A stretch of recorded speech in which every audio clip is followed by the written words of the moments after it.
बहुत समय पहले दुनिया के किनारे पर एक ऊंचा सा नीला पहाड़ था, जिसे लोग परियों का पहाड़ कहते थे। इसी पहाड़ की चोटी पर एक छोटी सी गुफा में रहती थी एला, वह परी जिसके बाल आसमान जितने लंबे और चांदनी जैसे चमकीले थे। एला पूरी दुनिया में खूबसूरती की निशानी थी और इसी खूबसूरती की वजह से वह कैद थी। उसे कैद किया था एक दुष्ट, शातिर और जादुई औरत ने, जिसका नाम था खौर्रा।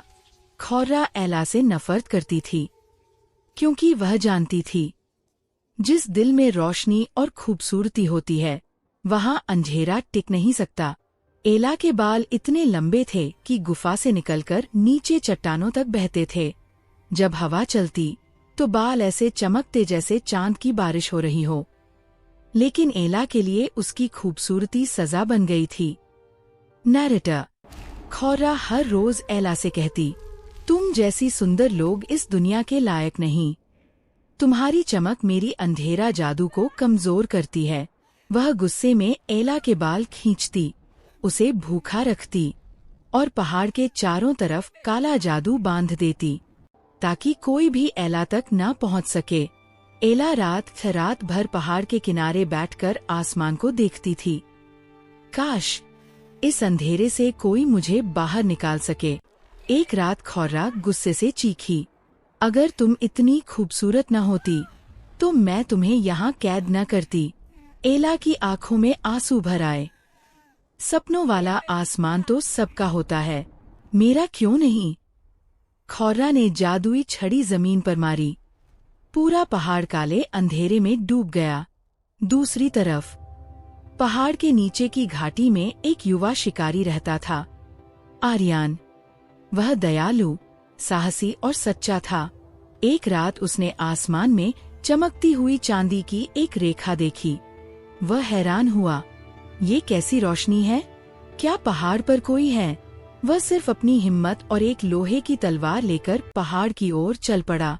जैसे जैसे वह ऊपर चढ़ता गया, वह रोशनी और तेज होती गई। चलते चलते उसने देखा, लंबे लंबे चांदी जैसे बाल चट्टान पर बह रहे थे। आर्यान आश्चर्य में ठहर गया। ये बाल हैं? इतने सुंदर, इतने चमकीले। वह उन बालों को पकड़कर ऊपर चढ़ गया, क्योंकि उसे लगा ऊपर कोई मुसीबत में है। पहली मुलाकात। आर्यान ऊपर पहुंचा तो देखा, गुफा के मुहाने पर एला बैठी थी। उसके चेहरे पर उदासी थी और हवा में उसके बाल चमक रहे थे। आर्यान बोला, क्या तुम यहाँ अकेली रहती हो? तुम्हारी हालत ऐसी क्यों है? एला चौंक गई। यह पहला इंसान था जिसने उसे इंसान की तरह देखा। एला ने धीरे से कहा, मेरा नाम एला है। मैं इस पहाड़ की और खौर्रा की कैदी हूँ। आर्यान बोला, मैं तुम्हें यहाँ से जरूर ले जाऊंगा, ये वादा है। एला की आंखों में पहली बार उम्मीद चमकी। खौर्रा की वापसी। अचानक बिजली कड़की। काले धुएं के साथ खौर्रा सामने आ गई। कौन है जो मेरी कैदी के पास आया है? आर्यान उसके सामने खड़ा हो गया। कोई भी निर्दोष हमेशा के लिए कैद में नहीं रह सकता। खौर्रा जोर से हंसी, तुम जानते नहीं हो, ये पहाड़, ये जादू, ये कैद, सब मेरा है। उसने जादू से हमला किया। आर्यान उसकी ताकत के सामने कमजोर पड़ गया। एला चीखी, बस। अचानक उसके बालों में तेज रोशनी फूट पड़ी। बाल हवा में उड़ने लगे, चमकने लगे।